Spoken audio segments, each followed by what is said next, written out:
Hello student, स्वागत है आपका आपके यूट्यूब चैनल में। स्टूडेंट, आज हम बात करने वाले हैं basic knowledge for civil engineers. जी हाँ दोस्तों, ये जो हमारी सीरीज चल रही है उसमें ये काफ़ी इम्पोर्टेंट साबित हो रहा है। काफ़ी सिविल इंजीनियर्स को ये हेल्पफुल हो रहा है साइट इंजीनियर्स के लिए, ताकि उन्हें साइट पर जो नॉलेज चाहिए रहता है उसमें आपको जो स्पेसिफिक वैल्यू होती है वो हम आपको प्रोवाइड करते हैं। तो इसलिए आप सभी वैल्यू को अपनी कॉपी में नोट कीजिए, अच्छे से नोट्स बनाइए ताकि आपको सभी चीज़ें समझ में आए। तो चलिए आज का वीडियो हम स्टार्ट करते हैं। स्टूडेंट, सबसे पहले हमारा पॉइंट है कि जो हमारी ब्रिक होती है, ब्रिक का जो साइज होता है वो होता है आपका 190 mm by 90 mm by 90 mm। ये स्टैंडर्ड साइज है आपका ब्रिक का, ठीक है। लेकिन हम साइट पर अलग अलग टाइप की ब्रिक्स का डायमेंशन यूज करते हैं, लेकिन जो इंडियन स्टैंडर्ड के थ्रू जो वैल्यू प्रोवाइडेड है वो ये वाली प्रोवाइडेड है, ठीक है। अब जो एक ब्रिक होती है उस ब्रिक की स्ट्रेंथ, कंप्रेसिव स्ट्रेंथ कितनी होती है इसके बारे में हम देखते हैं। ये इंटरव्यू में ज़्यादा पूछा जाता है। कंप्रेसिव स्ट्रेंथ कितना होता है एक ब्रिक का? 3.5 न्यूटन पर mm स्क्वायर, ठीक है। ये चीज़ आपको ध्यान रखना है, ठीक है। अब यदि हम बात करें कि जो आपका सीमेंट होता है, सीमेंट के लिए जो सेटिंग टाइम होता है, initial setting time, initial setting time वो कितना होता है? 30 मिनट। और फाइनल सेटिंग टाइम कितना होता है? फाइनल सेटिंग टाइम वो होता है आपका 10 आवर्स, ठीक है। इट मीन्स यदि आपने कहीं पर सीमेंट यूज की है तो उसको सूखने में, उसको सेट होने में कितना टाइम लगेगा? 30 मिनट मिनिमम। 30 मिनट तक आप उसमें कुछ भी नहीं कीजिए, लेकिन आप 30 मिनट के बाद आप देखेंगे तो आपकी जो सीमेंट होती है वो हार्ड होने लगती है, ठीक है ना। और कंप्लीट हार्डनेस उसको लेने में कितना घंटा लगता है? 10 घंटा, ठीक है। कहीं कहीं ज़्यादा भी हो सकता है, वो वेदर के ऊपर डिपेंड करता है, ठीक है। अब यदि हम बात करें कि जो ब्रिक वर्क होता है उसमें जो डीपीसी हम करते हैं, डीपीसी करने के लिए आपको किस तरीके का थिकनेस या लेयर प्रोवाइड करना होता है इसके बारे में हम देखते हैं। तो देखिए, डीपीसी क्या होता है? आपकी जो प्लिंथ लेवल होता है, आपका फाउंडेशन आया, फाउंडेशन से ऊपर आपका आता है प्लिंथ लेवल। मान लीजिए ये है आपका प्लिंथ लेवल। प्लिंथ लेवल से ऊपर हम क्या करते हैं? ब्रिक वर्क करते हैं, ठीक है। ये आपकी है प्लिंथ लेवल, ये आपका है प्लिंथ बीम, ठीक है। प्लिंथ बीम के ऊपर हम एक लेयर प्रोवाइड करते हैं ब्रिक की, उसको हम क्या बोलते हैं? प्लिंथ लेवल, ठीक है ना। ये जो पॉइंट है ये प्लिंथ बीम है, ये प्लिंथ लेवल हो जाएगा आपका। इस पे हमने ब्रिक वर्क किया, ठीक है। इस ब्रिक वर्क के ऊपर फिर हमें ब्रिक वर्क करना होता है, तो हम यहाँ पर एक लेयर प्रोवाइड कर देते हैं इस ब्रिक वर्क के ऊपर। ये लेयर आपकी अलग अलग टाइप की हो सकती है, बिटुमिन की हो सकती है, सीमेंट पेस्ट की हो सकती है, या डॉक्टर फिक्सिट की हो सकती है, ठीक है ना। क्यों दी जाती है? क्योंकि आपका जो फाउंडेशन से नीचे और ऊपर का जो पोर्शन है उसमें क्या होता है कि वाटर का कैपिलरी एक्शन के थ्रू वाटर राइज होता है, ऊपर बढ़ता है।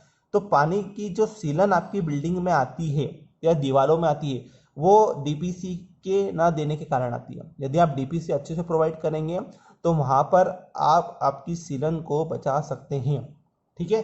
फिर इसके ऊपर आप ब्रिक वर्क कर सकते हैं, ठीक है। इतना आपको समझ में आया। अब यदि हम बात करें बिल्डिंग की, तो बिल्डिंग के लिए आपकी जो बिल्डिंग की हाइट होती है, हमने आपको काफ़ी वीडियोस में बताया है कि बिल्डिंग की हाइट, मतलब यदि हम एक फ्लोर की बात करेंगे बिल्डिंग हाइट, तो वो होती है 3 मीटर या 10 फीट, ठीक है। इस चीज़ को आपको ध्यान रखना है, ठीक है। फिर आप जिस तरीके से फ्लोर बना रहे हैं उसमें आप मल्टीप्लाई करते जाइए, ठीक है। अब यदि हम बात करें कि जो एक मेसन होता है वो एक दिन में कितना काम करता है, वो करता है 25 से 30 मीटर क्यूब पर डे, ठीक है। ये चीज़ काफ़ी ज़्यादा पूछी जाती है कि एक मेसन है वो एक दिन में कितना एम क्यूब वर्क करेगा। तो आपको क्या बताना है कि 25 से 30 m³ एक दिन में मेसन वर्क कर लेता है। ठीक है, अब यदि हम बात करें कि जो आपका पीसीसी होता है, पीसीसी क्या होता है आपका प्लेन सीमेंट कंक्रीट, इसमें स्टील नहीं होता है, जबकि आरसीसी में स्टील होता है। सिंपल सा एक डिफरेंस आपको यहाँ पर मिल जाता है। ठीक है, अब जो आरसीसी होती है इसका जो क्यूरिंग पीरियड होता है, आरसीसी के लिए क्यूरिंग पीरियड आपको 28 डेज देना है। ठीक है, 28 डेज में इसकी 99.9% स्ट्रेंथ ये गेन कर लेता है। ठीक है, ये चीज़ आपको समझ में आई। इसके बाद यदि हम बात करें कि आपकी जो बीम होती है, ये आपकी एक बीम है, इस बीम में आपको स्टील प्रोवाइड करना है। बीम में आपकी जो स्टील इस तरीके से प्रोवाइड होती है उसको हम क्या बोलते हैं, स्टीरअप्स बोलते हैं। ठीक है, ये स्टीरअप्स होती है और ये वाली जो होती है ये मेन रिइंफोर्समेंट होता है। ठीक है, यदि हम यहाँ पर बात करें कॉलम के केस में, ये कॉलम है आपका, इस तरीके से आपका एक कॉलम बनता है, ये आपके मेन रिइंफोर्समेंट है वर्टिकल। इसको होल्ड करने के लिए आप यहाँ पर क्या देते हैं, स्टीरअप्स प्रोवाइड करते हैं। लेकिन कॉलम के केस में स्टीरअप्स को हम क्या बोलते हैं, टाइज बोलते हैं। ये भी इंटरव्यू में सबसे ज़्यादा पूछे जाने वाला क्वेश्चन है। ठीक है, ये चीज़ आपको समझ में आया। अब आपसे यदि कोई ये पूछता है कि आप ये बताइए कि आपकी साइड पर स्टील रखा हुआ है और उस स्टील की हमें वेट पता करना है। ठीक है, तो आपको पता है कि हमारे पास जो mm होता है, 8 mm का डायामीटर होता है स्टील में, 10, 12, 16, 20 है ना, इस तरीके से आपका अलग अलग डिफरेंट टाइप के डायमीटर आपका यूज होता है। ठीक है ना। अब यदि कोई बोलता है कि हमें 10 mm का सरिया यूज करना है, इसका आप वेट बताइए, तो आप वेट बता सकते हैं एक फॉर्मूले के थ्रू, d² डिवाइडेड बाय 162। ठीक है, जितनी भी लेंथ है आपकी, जैसे लेंथ यदि हम बोले तो लेंथ इसका मल्टीप्लाई कर दीजिए। अब d² मतलब 10 × 10, और एक जो स्टील होता है उसकी मैक्सिमम लेंथ कितनी होती है, 12 मीटर की, डिवाइडेड बाय 162। इस वैल्यू को कैलकुलेट करके जो भी आंसर आएगा आपका, वो आंसर आप उसको बता सकते हैं, वो आपका क्या होगा, वेट ऑफ स्टील। ठीक है, ये चीज़ आपको समझ में आया।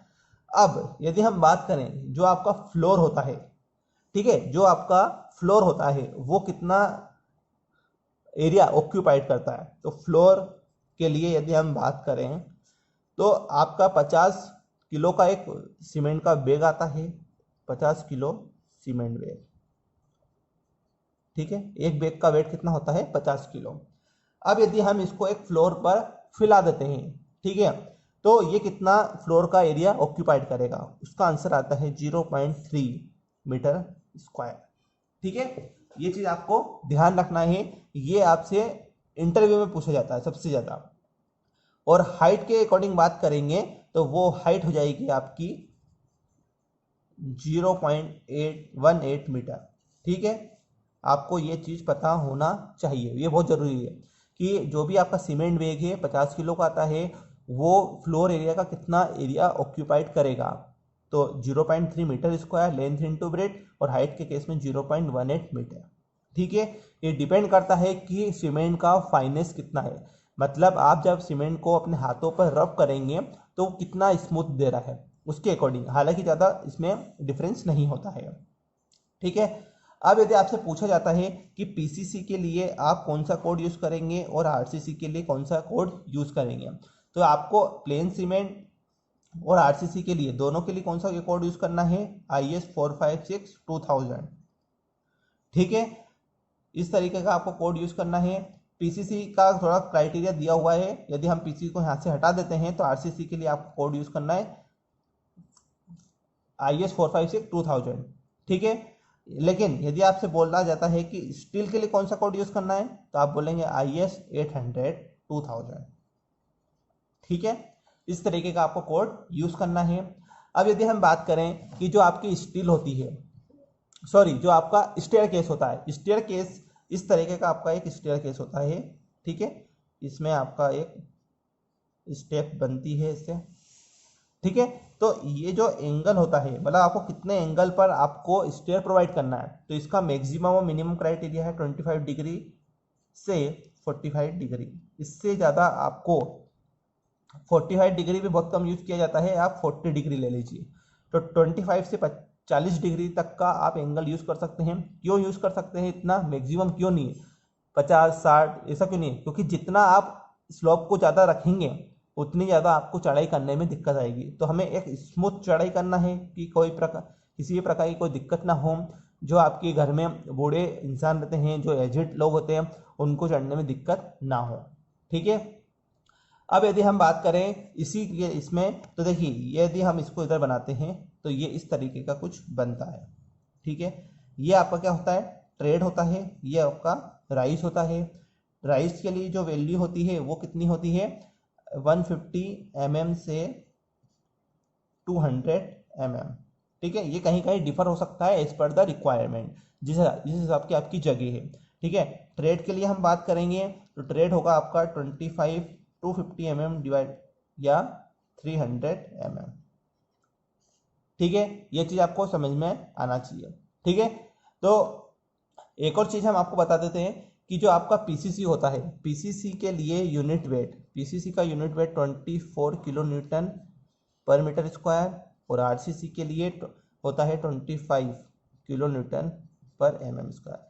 ये वैल्यू कहाँ पर यूज होगी आपकी, जब आप किसी भी चीज़ का क्वांटिटी निकालेंगे पीसीसी के लिए, आरसीसी के लिए, तो उनका यूनिट वेट आपको पता होना चाहिए। ठीक है ना, इस तरीके से हमने आज सेवरल फैक्टर यहाँ पर इंट्रोड्यूस किए।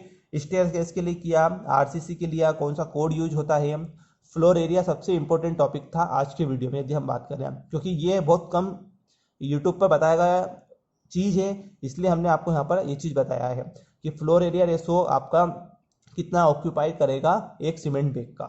ठीक है, आपको राइस ट्रेड के बारे में बताया, एंगल्स के बारे में बताया। ठीक है ना, तो यदि आपको ये वीडियो अच्छा लगता है तो वीडियो को लाइक कीजिए, अपने फ्रेंड के साथ शेयर कीजिए, आप खुद नोट्स बनाइए। ठीक है, ताकि आपके पास पूरा एक प्रॉपर नोट्स बना रहे। अब हम मिलते हैं हमारे नेक्स्ट वीडियो में। यदि आपने हमारा चैनल सब्सक्राइब नहीं किया है तो प्लीज़ इसे सब्सक्राइब करके बेल आइकन को हिट कीजिए ताकि सबसे पहले नोटिफिकेशन आपके पास पहुंचे। Thank you for the watching.